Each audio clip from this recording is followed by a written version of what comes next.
Yeah, they lost today, and the loss is 150% on Michigan. Dumb play calls, two pick sixes, still, and they lost by six. I don't think that there's really anything you can point to besides recruiting rankings and talent to definitively say that Ohio State's a better team. That's my whole thing. Not definitively. I mean, if anything, there should be more of an argument that Michigan is the better team because really the only thing you could point, like you said, defensive line, linebackers. I mean, this Ohio State defense, if you look at the past three games, they've given up 30 plus points. 30 plus points. I mean, I don't get me wrong. I think it's a better defense than they were last year, but I mean, is it if you just look at the last 3-4 games, they have not been that impressive. I mean, Georgia had plenty of success running the ball, They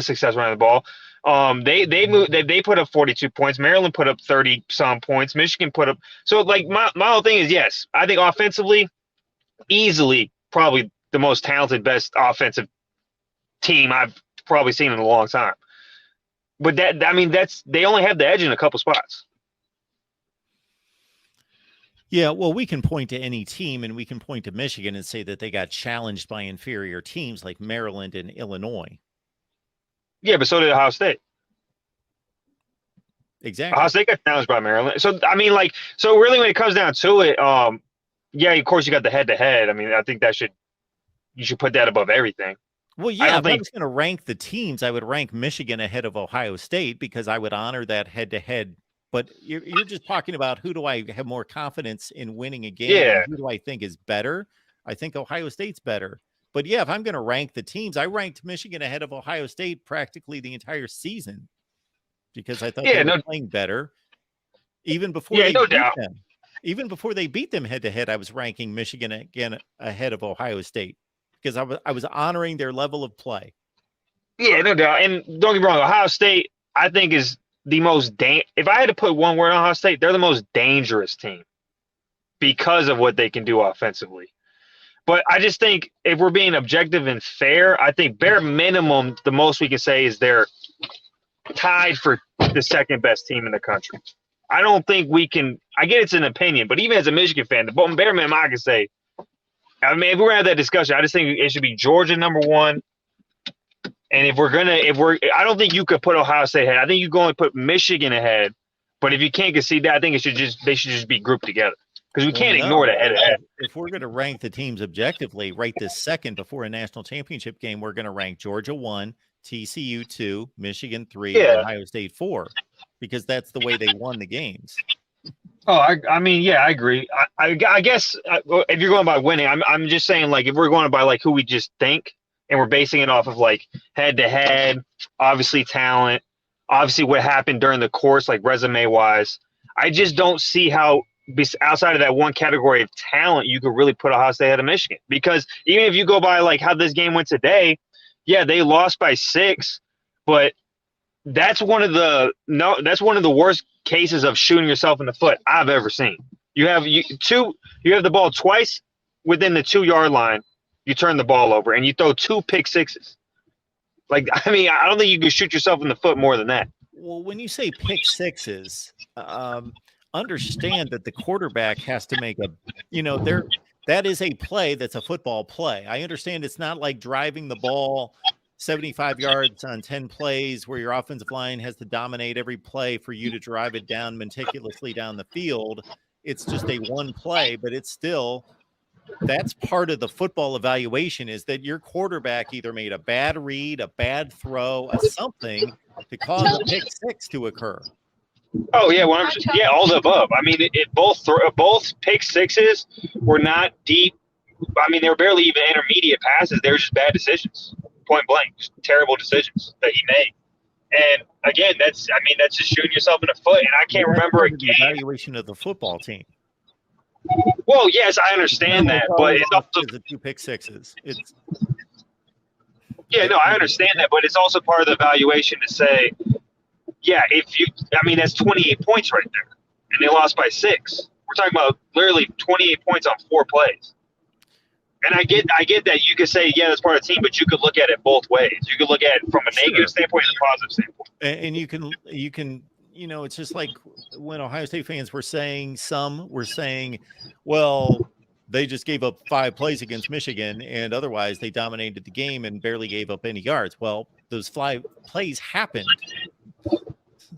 So yeah, no, they did, but those weren't self-inflicted though. Like, you fumble the ball right on the inch line, 1st and goal, that's self-inflicted. You call a dumb play call on 4th and 2, that's a decision. That's self-inflicted. You throw 2 pick sixes when clearly you shouldn't be throwing the ball. That's self-inflicted. The plays against Ohio State weren't self-inflicted. They were plays that were made that you can't say, oh, they did that to themselves. You can't say that. A player on an island missed a tackle that allowed a little hitch route, a little shot to the sideline for 8 yards to turn into a 75-yard touchdown, and a player in space, a safety, getting turned the wrong way, enabled Cornelius Johnson to haul in a 60-yard touchdown play. Well, you can say the same thing.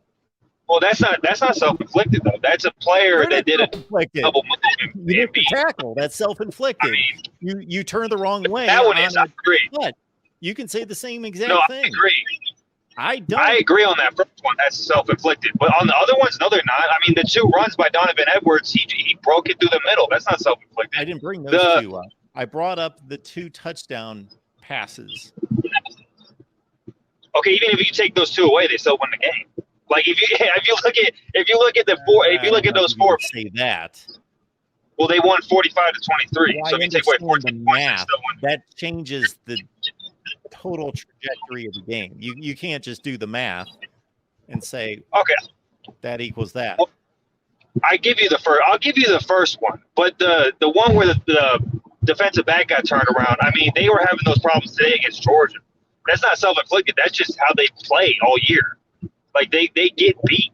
That happens all the time. I wouldn't say that's self-inflicted. The first one where you miss a tackle, okay, that's self-inflicted.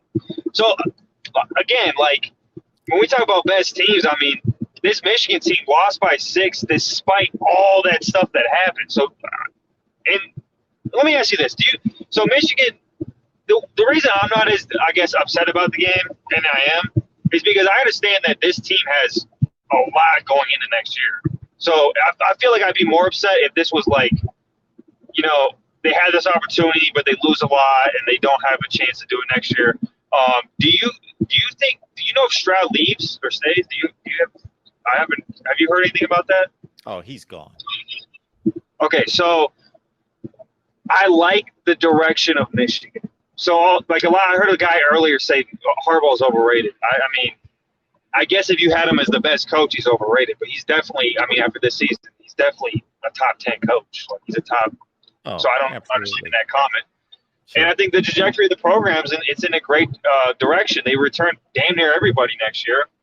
So that's why I'm not as upset about the game. And I understand, things didn't go their way, and coaching, there were some bad coaching decisions, and it is what it is. But I'm happy about the direction of the program. And I feel like with Ohio State, obviously they still got more talent than Michigan, but it's going to be interesting to see what they replace Stroud with and how that's going to – because I think we got a good chance to have a similar run next year. What are your thoughts on that? Well, yeah, you've got J.J. McCarthy in place, and you've got a solid base and core of a program. Yeah, I think I am more certain of Michigan next year than I am Ohio State. That doesn't mean I definitely think Michigan's going to be better, but it's almost like going into this game against Georgia. I said this a million times. I said, I know exactly what Georgia's going to be when this game starts. I know how they're going to play. I am confident of who they are. I think Ohio State's a wild card. I don't know how they're going to play. I don't know if they're going to show up. I don't know where their heads are going to be at. It's almost the same thing going forward, evaluating the 2 programs, Ohio State and Michigan. I'm pretty confident of who Jim Harbaugh is and the quarterback comes back next year and what they're going to be next year versus Ohio State's more of a wild card. Yeah, that's why I said they're the most dangerous team when they were going into this, because, that offense is just unpredictable. And, they could blow it up at any given time. But I was super impressed with CJ tonight. Yep. I mean, he showed a lot of heart. He did something that I don't think he's done in his entire career, and that was to run. He ran a lot. Yeah. So I mean, if he did decide to stay, I don't think he will. But I think if he did decide to stay, that is a dangerous team next year, because once you get that curse like he did tonight, typically you don't lose it. Yeah. You know, and I never did know the exact reason why he wouldn't run. I didn't know if it was more him, and then the more discussions I have with Ohio State writers, I think it's more Day. And I understand the approach that this guy and his right arm are our ticket. They're the meal ticket. Why would we? And we're so much better than just about everybody we play. We don't need him to run. So we want to keep him healthy. But then when you're playing with the season on the line against probably the best team in the country, then you do anything you have to do. And so that's why that came out in this game. Yeah, and this is where I'm probably going to contradict myself a little bit, but, I like to be objective. If he played like that against Michigan, it could have been a much different game.